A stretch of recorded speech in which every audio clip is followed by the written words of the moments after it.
সাভারের আশুলিয়ার বাইপাইল আব্দুল্লাপুর মহাসড়কে সবসময় ময়লা আবর্জনা ও সুয়ারেজ লাইনের পানি জমে থাকার পাশাপাশি যানজটে নাকাল সেই মহাসড়ক ব্যবহারকারীরা। আর মহাসড়কটিতে বর্তমানে এলিভেটেড এক্সপ্রেসওয়ের নির্মাণ কাজ চলায় জনদুর্ভোগ যেন আরও বেড়ে চরমে পৌঁছেছে। এ নিয়ে আরও খবর জানাতে আমাদের সঙ্গে এই মুহূর্তে যুক্ত হবেন সহকর্মী নাজমুল হুদা। নাজমুল, মহাসড়কের বর্তমান চিত্র আপনি কেমন দেখছেন? জনদুর্ভোগের চিত্র আপনার মাধ্যমে, ক্যামেরার মাধ্যমে আমরা দেখাতে চাই, জানাবেন। মহাসড়কে এই সড়কে কিন্তু এলিভেট এক্সপ্রেসের যে কাজ, সেই কাজটির কারণে মূলত এই সড়কের অবস্থা।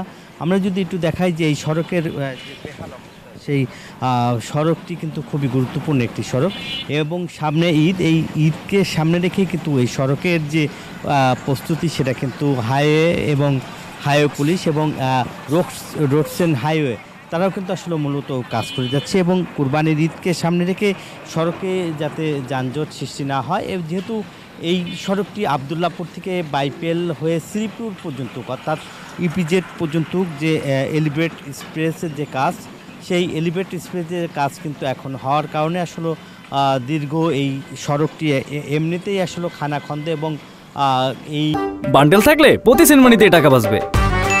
বিকাশ সেনমানি বান্ডেল কিনে জিতুন প্রতি লেনদেনে। এই সড়ক দিয়ে কিন্তু যে 5 মিনিটের রাস্তায় আসতে কিন্তু 1-1.5 ঘন্টা সময় লাগে এবং যেহেতু এই সড়কের বিকল্প সড়ক কিন্তু যে তারা ঘুরে যেতে হচ্ছে গাজীপুর হয়ে, এছাড়াও কিন্তু নবীনগর হয়ে যেটা আমিনবাজার হয়ে যেটা রাজধানীতে প্রবেশ করে।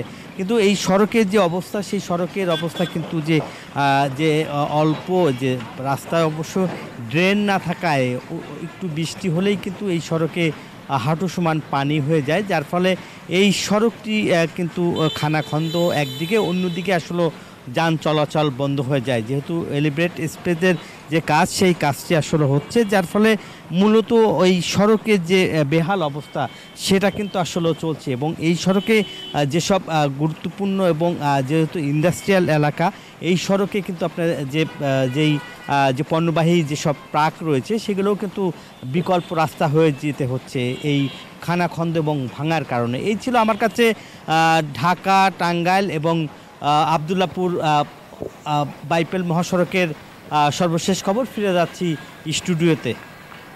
নাজমুল, ধন্যবাদ আপনাকে।